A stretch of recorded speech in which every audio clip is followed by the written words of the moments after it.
안녕하세요. 반갑습니다. 주갈성교회 유형욱 목사입니다. 한 주간 잘 보내고 계시죠? 오늘 성경 가이드는 요한계시록 11번째 시간입니다. 오늘은 5째 나팔재앙 그리고 6째 나팔재앙의 내용이 담긴 그 요한계시록 9장의 내용을 좀 보려고 합니다.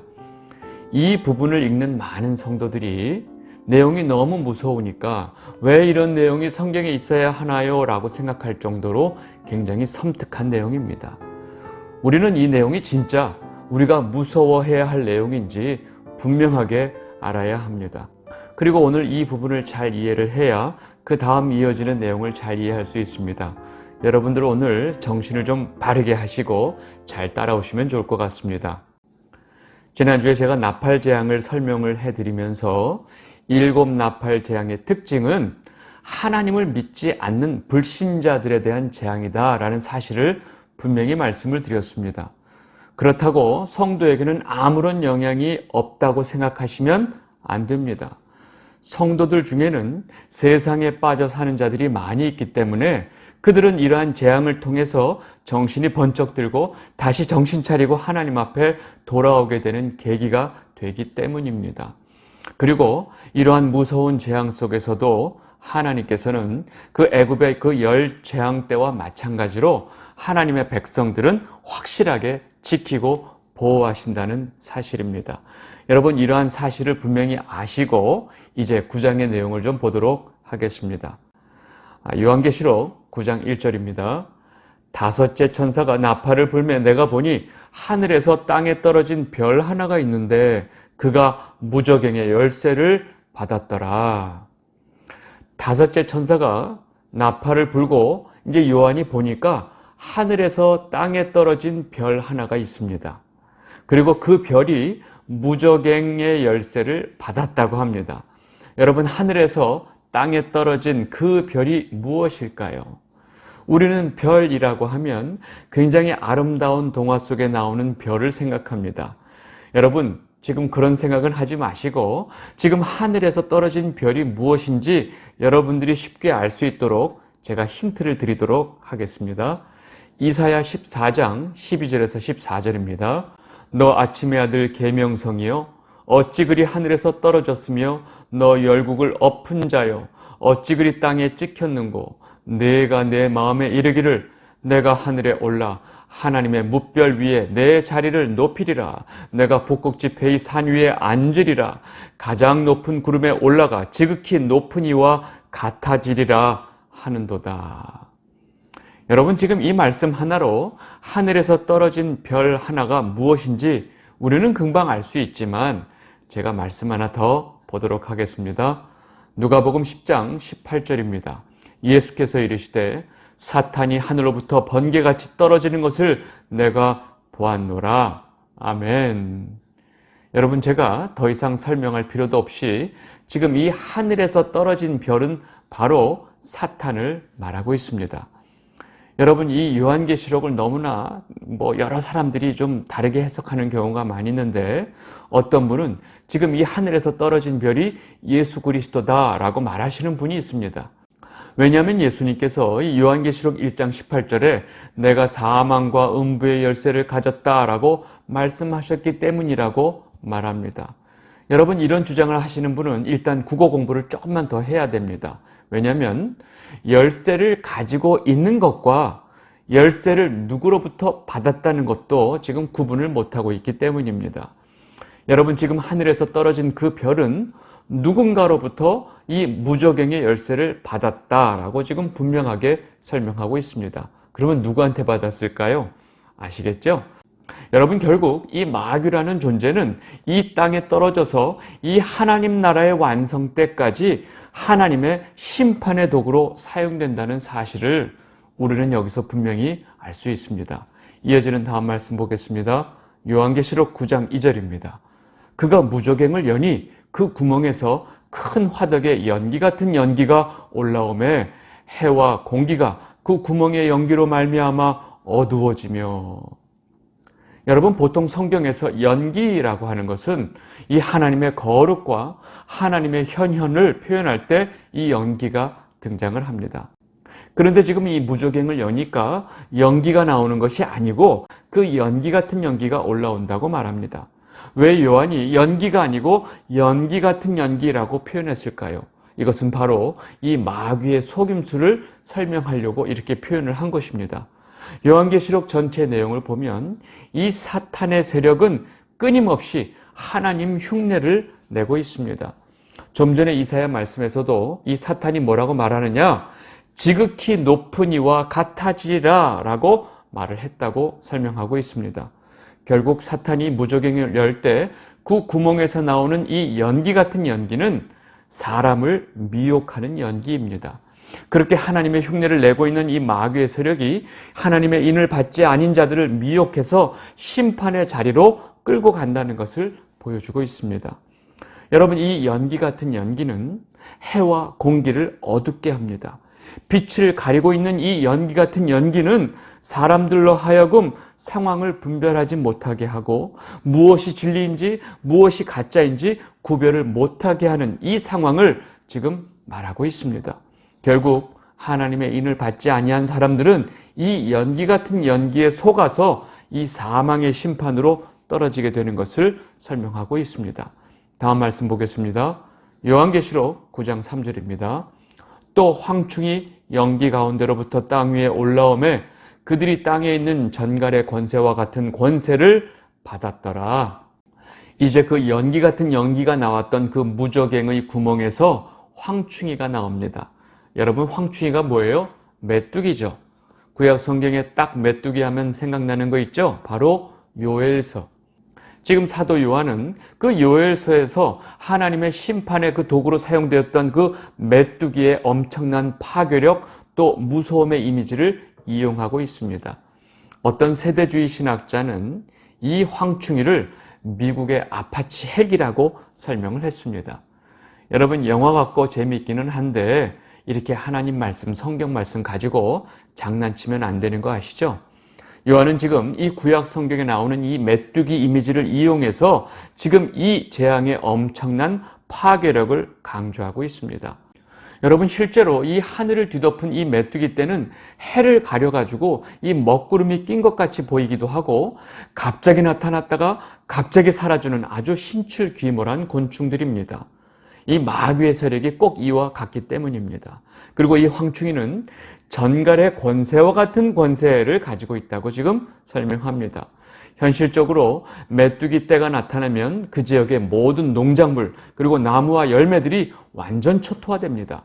그런데 지금 이 등장하는 황충이들은 전갈의 권세와 같은 권세를 받고 풀이나 수목은 해하지 말고 오로지 하나님의 인을 받지 못한 자들만 해하라 라고 명령을 받습니다.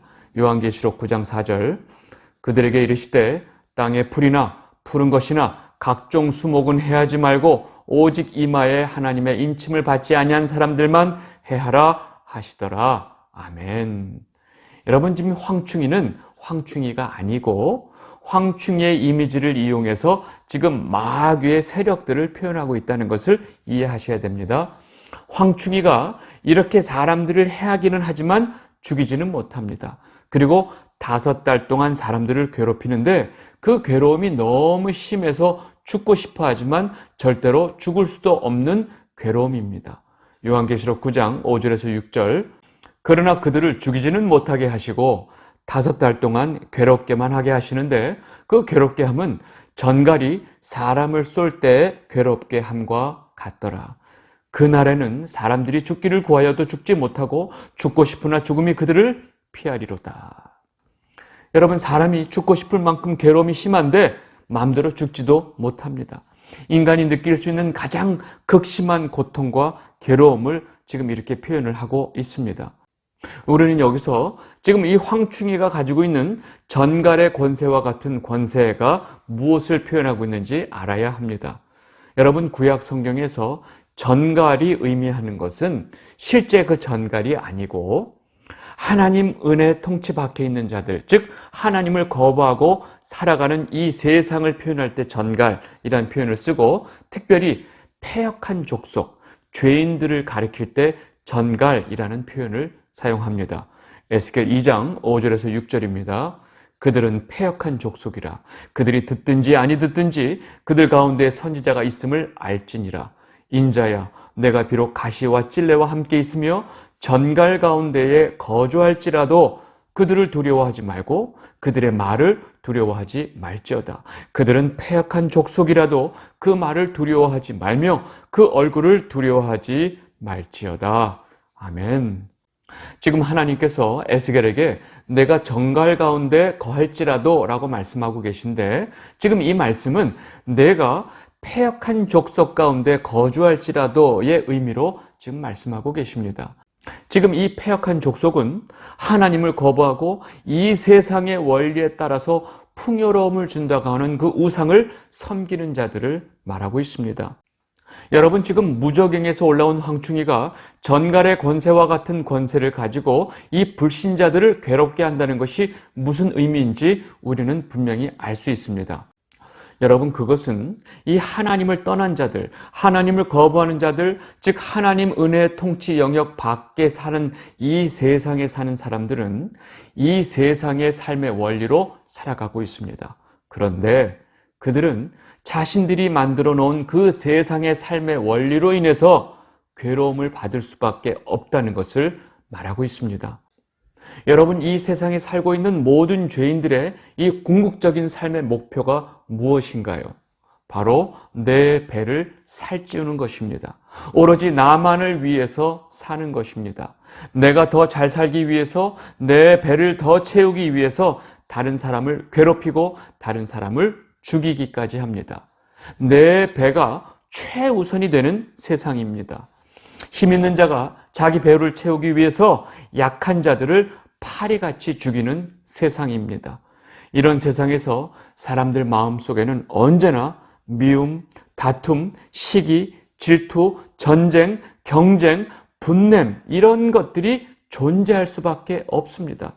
여러분, 이것이 바로 전갈에 쏘는 것 같은 괴로움입니다.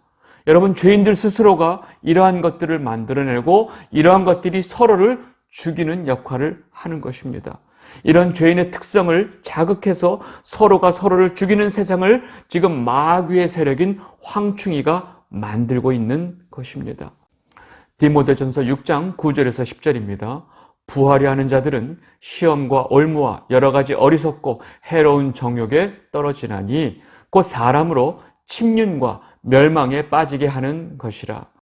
돈을 사랑함이 일만하게 뿌리가 되나니 이것을 사모하는 자들이 미혹을 받아 믿음에서 떠나 많은 근심으로써 자기를 찔렀도다. 아멘. 돈을 사모하는 자들은 미혹을 받게 되고 믿음을 떠나서 많은 근심으로 자기를 찌르며 산다는 것을 지금 말하고 있습니다. 여러분, 그 돈의 근심으로 인해서 전갈이 찌를 때의 그 고통을 느끼면서 살게 되는 것이 바로 불신자들이 겪게 되는 지금 이 5번째 나팔 재앙이라는 것을 지금 이렇게 설명하고 있습니다. 지금 디모데전서에서 말하고 있는 부하려 하는 자들은 단순히 부자가 되려는 것을 말하는 것이 아닙니다. 하나님이 아닌 이 세상의 물질적인 것들로 자신의 존재와 자신의 안전과 행복의 근거로 삼으려고 하는 그 죄인들을 총칭해서 부하려 하는 자들이라고 표현을 하고 있습니다. 이러한 자들은 근심으로 자기를 찌르는 삶을 산다는 것입니다. 이것이 지금 요한이 말하고 있는 무서운 5번째 나팔 재앙이 되는 것입니다. 지금 보면 무저갱에서 나온 이 연기와 황충이들이 이렇게 세상에 있는 불신자들을 괴롭게 하는 심판하는 그 기간은 5달 동안이라고 분명하게 나오고 있습니다. 여러분, 노아 홍수가 왔을 때 그 땅에 이 빗물이 얼마 동안 머물고 있었는지 기억나시나요? 바로 150일, 5개월입니다. 창세기 7장 24절입니다. 물이 150일을 땅에 넘쳤더라. 여러분, 지금 이 황충이 재앙의 기간은 하나님의 심판의 기간이라는 것을 지금 상징적으로 표현하고 있습니다. 150일의 노아 홍수 기간 동안에 세상에 하나님을 믿지 않던 모든 사람들은 그 무서운 홍수의 심판으로 다 죽었습니다. 그런데 그 기간 동안 하나님의 백성들은 방주에 의해서 보호를 받고 살아나는 같은 기간이 되었습니다. 지금 요한은 너무나 분명하게 이 다섯 번째 나팔 재앙이 하나님을 거부한 인간들에게만 내려진다는 이 사실을 일관성 있게 강조하면서 구약의 이 모든 표현들을 인용해서 지금 설명하고 있습니다. 여러분, 이렇게 세상 사람들이 교회 시대 내내 그 인간의 정욕을 이용한 유혹에 빠져서 이러한 고통 속에 살게 된다는 것을 보여주고 있는 것이 다섯 번째 나팔 재앙입니다. 그리고 이렇게 이 땅의 마귀의 세력이 어떤 모습으로 사람들을 고통의 삶으로 끌고 가고 있는지, 그 마귀의 세력이 얼마나 강한지 아주 자세하게 상징적으로 설명을 합니다. 요한계시록 9장 7절에서 10절입니다. 황충들의 모양은 전쟁을 위하여 준비한 말들 같고 그 머리에 금 같은 관 비슷한 것을 썼으며 그 얼굴은 사람의 얼굴 같고 또 여자의 머리털 같은 머리털이 있고 그 이빨은 사자의 이빨 같으며 또 철 호심경 같은 호심경이 있고 그 날개들의 소리는 병거와 많은 말들이 전쟁터로 달려 들어가는 소리 같으며 또 전갈과 같은 꼬리와 쏘는 살이 있어 그 꼬리에는 5달 동안 사람들을 해하는 권세가 있더라. 여러분, 지금 이 요한이 설명하고 있는 이 황충들에 대한 표현을 그대로 그림으로 그리면 안 됩니다. 지금 요한이 표현하고 있는 이 표현들은 시각적인 이미지에 대한 표현이 아니고 이 마귀의 세력의 특징을 상징적으로 설명하고 있기 때문입니다. 지금 이 황충이들은 이 마귀에 속한 영들을 말하고 있는데 이들이 얼마나 강력한 힘과 그 유혹할 수 있는 능력을 가지고 있고 사람들을 미혹할 수 있는지 또 스스로 얼마나 지금 방어 능력이 있는지 그 강력함을 이렇게 상징적으로 설명하고 있는 표현들입니다. 그렇게 이해하셔야 됩니다. 그리고 역시나 이들 이 황충의 우두머리는 아까 지금 9장 1절에 등장했던 하늘에서 떨어진 별, 즉 마귀라는 것을 분명하게 보여주고 있습니다. 요한계시록 9장 11절입니다. 그들에게 왕이 있으니 무저갱의 사자라. 히브리어는 그 이름이 아바돈이요 헬라어로는 그 이름이 아볼루온이더라. 여러분, 지금 이 히브리어로 또 헬라어로 두 이름이 나오는데 같은 의미죠. 결국 이 두 마귀의 이름 아바돈이나 아볼루온의 뜻은 결국 파괴자의 뜻을 가지고 있습니다. 여러분, 마귀의 속성은 사람을 유혹하고 공포를 줘서 결국 파멸하게 만드는 방법으로 마귀들이 일을 하기 때문에 이 마귀의 이름이 파괴자의 이름을 가지고 있습니다.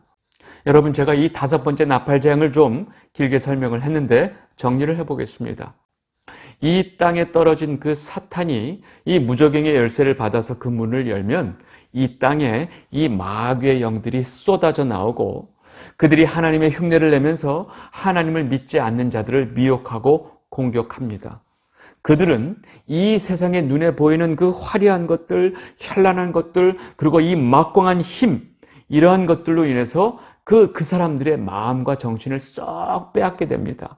그리고 그렇게 마음과 정신을 빼앗긴 자들은 이 마귀가 이끄는 대로 그 허탄한 것들을 추구하면서 살게 돼 있고 또 스스로 이 정욕 또 올무에 빠지게 되고 시험에 빠지게 되고 근심으로 자기를 찌르게 되면서 결국 사망의 심판의 자리로 끌고 간다는 것입니다. 여러분, 지금 이것이 바로 다섯 번째 나팔의 재앙을 설명하고 있습니다. 그렇다면 성도들이 이 재앙을 무서워해야 할까요? 아니면 무서워할 필요가 없을까요? 답은 여러분들이 속으로 대답을 해주시면 좋겠습니다. 이제 여섯째 나팔 재앙을 보겠습니다. 요한계시록 9장 13절에서 15절. 여섯째 천사가 나팔을 불매 내가 들으니 하나님 앞 금제단 네 뿔에서 한 음성이 나서 나팔 가진 여섯째 천사에게 이르기를 큰 강 유브라데에 결박한 네 천사를 놓아주라 하매 네 천사가 놓였으니 그들은 그 년 월 일시에 이르러 사람 3분의 1을 죽이기로 준비된 자들이더라. 아멘. 여러분, 지금 이 여섯째 천사가 나팔을 부니까 하나님 앞 금제단 네 뿔에서 한 음성이 납니다. 지금 하나님 앞에 있는 제단의 네 뿔은 하나님의 능력과 권세를 상징하고 있는데 지금 거기서 한 음성이 나왔으면 그 음성이 누구 음성이겠어요? 하나님의 음성이겠죠. 즉 하나님의 명령으로 이 여섯째 천사가 유브라데에 결박되어 있던 네 천사를 놓아주게 됩니다. 여러분 지금 여기서 등장하는 큰 강 유브라데의 의미를 잘 이해해야 됩니다. 유브라데 강은 그 이스라엘 북동쪽 경계를 긋는 강입니다. 그 북동쪽에는 아수르, 바벨론, 바사 같은 그 이스라엘의 대적 국가가 위치한 곳입니다. 그래서 구약 성경에서 아수르, 바벨론을 가리켜 유브라데 강이라고 불렀습니다. 구약에서 큰 강 유브라데라는 것은 이 악한 세력, 즉 하나님을 대적하는 세력을 표현할 때 사용하는 표현입니다. 지금 사도 요한은 이 유브라데 강의 이미지를 이용해서 6번째 나팔 재앙이 하나님의 대적이고 하나님의 백성들의 대적인 이 마귀의 세력을 이용한 재앙이라는 것을 설명하고 있습니다. 큰 강 유브라데는 하나님을 대적하는 악한 세력인데 하나님께서는 그 세력을 이용하셔서 하나님을 거부하는 불신자들을 심판하시고 죄를 짓고 있는 하나님의 백성들에게 회개를 촉구하신다는 것입니다. 여러분, 하나님께서 이 아수르를 들어서 이 북이스라엘을 심판하셨고 그 다음에 바벨론을 들어서 남유다를 심판하신 것을 기억하면 쉽게 이해가 되실 것입니다. 여러분, 여기서 그년 월 일시에 이르러 라는 표현이 나오죠. 이 표현은 바로 이 일어나는 모든 사건들은 하나님이 정한 때가 있다는 것을 보여주고 있습니다. 이 땅에 일어나는 모든 일들, 사건들은 철저한 하나님의 계획과 섭리 속에서 움직인다는 사실을 지금 이 표현이 그대로 우리에게 알려주고 있습니다. 그리고 이 5째 나팔 재앙은 괴로워하는 사람들이 죽고 싶어도 죽지 못하게 했습니다. 그런데 지금 이 유브라데 강에 결박되었던 4천사가 바로 이 사람 3분의 1을 죽이게 됩니다. 그리고 이 동서남북을 의미하는 그 4방향에서 이 죽음의 천사들이 온다는 것은 이들을 피할 수 있는 곳이 이 세상 그 어디에도 없다는 것을 의미합니다. 이렇게 전 세계 3분의 1의 사람을 죽이기 위해서 지금 엄청난 수의 마병대가 등장합니다. 요한계시록 9장 16절, 마병대의 수는 2만만이니 내가 그들의 수를 들었노라. 지금 4천사가 유브라데 강에 묶여 있었던 4천사가 풀려났는데 지금 2만만의 마병대가 나타납니다. 결국 이 4천사는 이 마병대의 리더였고 그 4천사의 지시대로 마병대가 그 인간의 3분의 1을 죽이게 됩니다. 결국 이 마병대는 이 마귀의 세력을 상징하고 있습니다. 여러분, 이 2만만의 마병대를 그 세대주의자들이 문자적으로 해석해서 중공군이다, 한국군과 일본군과 중공군이다, 인도와 중국의 연합군이다 라고 해석하는 사람들이 많이 있습니다. 여러분, 지금 이 마병대 숫자를 표현하는 2만 만은 결국 2억입니다. 여러분, 요즘같이 이 최첨단 AI 무기가 발달이 돼서 이 드론 같은 무기가 전쟁에 사용되는 시대에 그 2억 명의 그 군대가 전쟁을 한다는 것이 얼마나 바보 같은 이야기인지 모릅니다. 여러분, 2차 대전 때 이 2차 대전 내내 참전했던 전 세계 군인의 숫자가 7천만 명이었습니다. 여러분, 그러면 2억 명이란 숫자가 얼마나 큰 숫자인지 이해되시겠어요? 성경이 말하고 있는 표현을 이렇게 문자적으로 해석하려고 하는 것이 얼마나 바보 같은 것인지 우리는 금방 알 수 있습니다. 마귀의 세력을 2만만이라고 표현한 것은 그 수가 굉장히 많다는 것을 지금 표현하고 있습니다. 그러나 그렇게 이 마귀의 세력을 2만만이라고 한정된 수로 표현하는 반면에 지금 우리가 7장에서 봤던 것처럼 하나님의 입맞은 그 사람들, 즉 하나님의 백성들은 셀 수 없는 무리라고 표현하는 것을 우리는 기억해야 합니다. 이렇게 등장한 2만만의 마병대가 어떻게 사람을 죽이는지 다음 말씀에 나옵니다. 요한계시록 9장 17절 19절, 이 같은 환상 가운데 그 말들과 그 위에 탄 자들을 보니 불빛과 자줏빛과 유황빛 호심경이 있고 또 말들의 머리가 사자머리 같고 그 입에서는 불과 연기와 유황이 나오더라. 이 세 재앙, 곧 자기들의 입에서 나오는 불과 연기와 유황으로 말미암아 사람 3분의 1이 죽임을 당하니라. 이 말들의 힘은 입과 꼬리에 있으니 꼬리는 뱀 같고 또 꼬리에 머리가 있어 이것으로 해하더라. 여러분 지금 이 말과 또 그 말탄 자들, 즉 이 마병대가 전부 흉각을 입었습니다. 그 머리는 사자 같고 뱀 같은 꼬리가 있고 그 꼬리가 또 사람들을 해하고 있습니다. 여러분 지금 5번째 나팔 재앙 때 나왔던 그 황충이 이 메뚜기 떼를 표현하는 그 묘사와 지금 이 2만만의 마병대를 표현하는 그 묘사가 거의 같다는 것을 우리는 쉽게 알 수 있습니다. 다시 말해서 이 5번째, 6번째 나팔에 등장하는 메뚜기 그리고 2만만의 마병대는 결국 같은 이 마귀의 세력들을 상징하고 있습니다. 그리고 그 말들의 입에서 불과 연기와 유황이 나오고 있는데 여러분 이 단어들은 전부 지옥과 심판을 상징하는 단어들입니다. 결국 이 마귀의 세력들이 이렇게 사람을 죽인다는 것을 보여주고 있습니다. 우리는 여기서 이 네 천사와 마병대 2만만에 의해서 죽임을 당하는 사람들이 어떤 사람들인지 알아야 합니다. 그들은 바로 하나님의 인을 받지 않은 자들, 즉 믿지 않는 불신자들이라는 사실을 다음 말씀이 너무나 분명하게 설명하고 있습니다. 요한계시록 9장 20절에서 21절입니다. 이 재앙에 죽지 않고 남은 사람들은 손으로 행한 일을 회개하지 아니하고 오히려 여러 귀신과 또는 보거나 듣거나 다니거나 하지 못하는 금은 동과 목석의 우상에게 절하고 또 그 살인과 복술과 음행과 도둑질을 회개하지 아니하더라. 여러분 지금 6째 나팔 재앙에 죽지 않고 남은 자들은 여전히 자신들이 행하던 이 수많은 우상 숭배와 더러운 짓들을 회개하지 않는다라고 지금 말하고 있습니다. 다시 말해서 그 2만만의 마병대에 의해서 죽은 사람들은 지금 무슨 일을 하던 자들인지 우리가 금방 알 수 있습니다. 그들은 우상에게 절하고 살인과 음행과 복술과 도둑질을 하던 자들입니다. 여러분 가만히 이 죄의 항목들을 가만히 보시면 바로 이것들이 바로 십계명입니다. 이들은 하나님께서 우리에게 주신 그 십계명을 무시하고 어기며 살던 자들이고 이들이 다 죽임을 당한 것입니다. 반대로 생각해 보면 성도들에게 이 십계명은 이 무서운 6째 나팔 재앙으로부터 우리를 지켜주고 있었다는 사실입니다.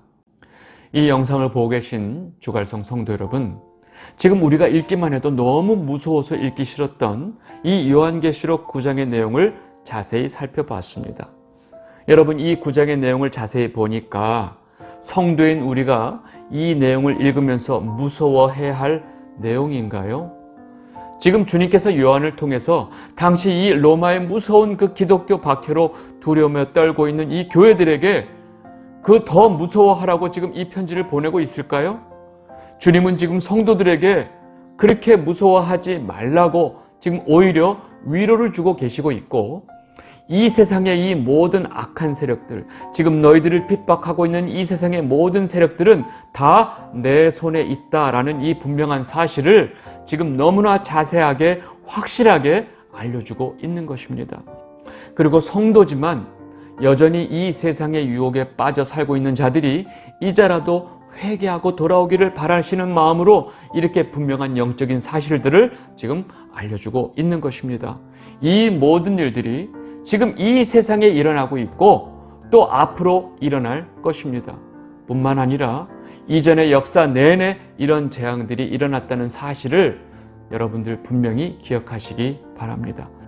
여러분 지금 이 재앙이 벌어지고 있는 지금 이 순간에 성도인 우리는 무엇을 위해서 살아야 하고 무엇을 붙들고 살아야 하는지 여러분들 다시 한번 분명하게 기억하게 되시기를 바랍니다.